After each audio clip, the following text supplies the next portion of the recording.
Hello everyone, I hope आप सब अच्छे होंगे और अपनी अपनी लाइफ में अच्छा कर रहे होंगे। हम स्टेज 4 की बात कर रहे थे जिसमें हम word limit management already discuss कर चुके हैं। अब ये वीडियो है टाइम मैनेजमेंट पे कि आंसर्स में टाइम मैनेज कैसे करें।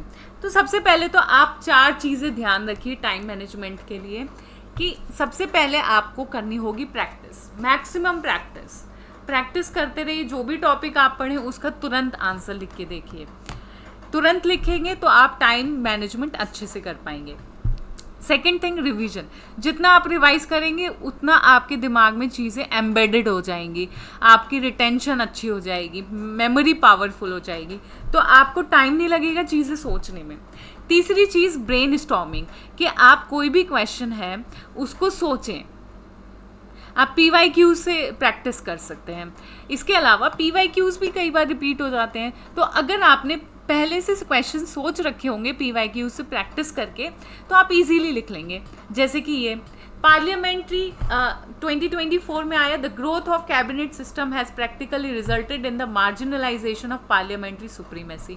तो कैबिनेट सिस्टम और पार्लियामेंट्री सुप्रीमेसी, पार्लियामेंट पे डिस्कशन करना है। To what extent in your view the parliament is able to ensure accountability of the executive in India.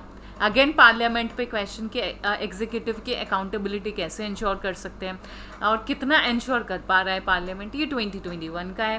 Then 2019 में भी एक क्वेश्चन आया था, individual parliamentarians role as the national law maker is on a decline which in turn has adversely impacted the quality of debates and their outcome discuss. उस time majority party rule था, तो 2019 में elections हुए थे। तो UPSC generally उन चीज़ों पे क्वेश्चन पूछने लगता है जिस पे उसे चिंता होती है। तो इन सब चीज़ों पे अब कैबिनेट सिस्टम पे चिंता हो रही है कि it is over powering parliamentary supremacy, तो उस पर क्वेश्चन आ गया। तो अगर आपने ये 2 क्वेश्चंस प्रैक्टिस किए होते तो आप इजीली इस पे सोच पाते। तो ब्रेन स्टॉर्मिंग अगर आप करेंगे PYQs पे तो आप जब एग्ज़ाम सिनेरियो में जाएंगे वहाँ पे अच्छे से चीज़ों को सोच पाएंगे। इसके अलावा रीड द थिंग्स। आप एक तो जो भी चीज़ें पढ़ रहे हैं उसको बार बार पढ़ें। दूसरी चीज़, क्वेश्चन को भी बार बार पढ़ें। क्वेश्चन को पढ़ के समझने की कोशिश करें और उसी की डिमांड के अनुसार आंसर लिखें। अच्छा, अब तक हमने जितने भी स्टेजेस डिस्कस की, मैंने स्टेज 1, 2, 3, 4 ये सब डिस्कस किया। बट स्टूडेंट्स क्या गलती करते हैं? स्टूडेंट्स ये गलती करते हैं कि सबसे पहले वो स्टेज 4 अपना लेते हैं कि हमें 150 शब्दों में आंसर लिखना है। स्टेज 1 क्रॉस की नहीं, स्टेज 4 पे कूद पड़े, या फिर हमें जो है टाइम लिमिट के अंदर ही आंसर लिखना है। तो ये स्टेजेस क्यों लाए हैं हम? कि अगर आप पहले ही दिन दौड़ने लगेंगे, चलना सीखा नहीं, किसी किड ने चलना सीखा नहीं और दौड़ने पहले लग गया कि मुझे तो 5 मिनट में इतना रास्ता कवर करना है, चलना आता नहीं, तो क्या होता है कि साइकोलॉजिकली आपका ब्रेन, जैसे मान लो आप टाइम लिमिट के अंदर 8 मिनट के अंदर अपना आंसर लिख रहे हो, तो साइकोलॉजिकली आपका ब्रेन 8 मिनट के लिए तो शायद ट्रेंड हो जाए, पर वो क्वालिटी मिसिंग हो जाएगी। क्यों? क्योंकि आपने तो बाकी स्टेजेस स्किप कर दी।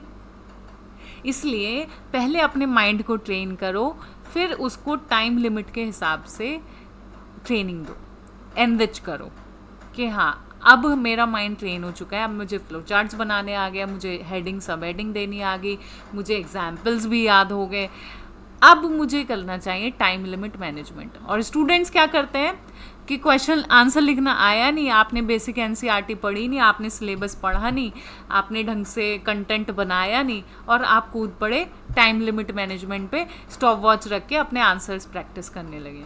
तो that is the biggest mistake. शायद आप पेपर टाइम पे कंप्लीट कर लें बट वो क्वालिटी मिसिंग रह जाएगी।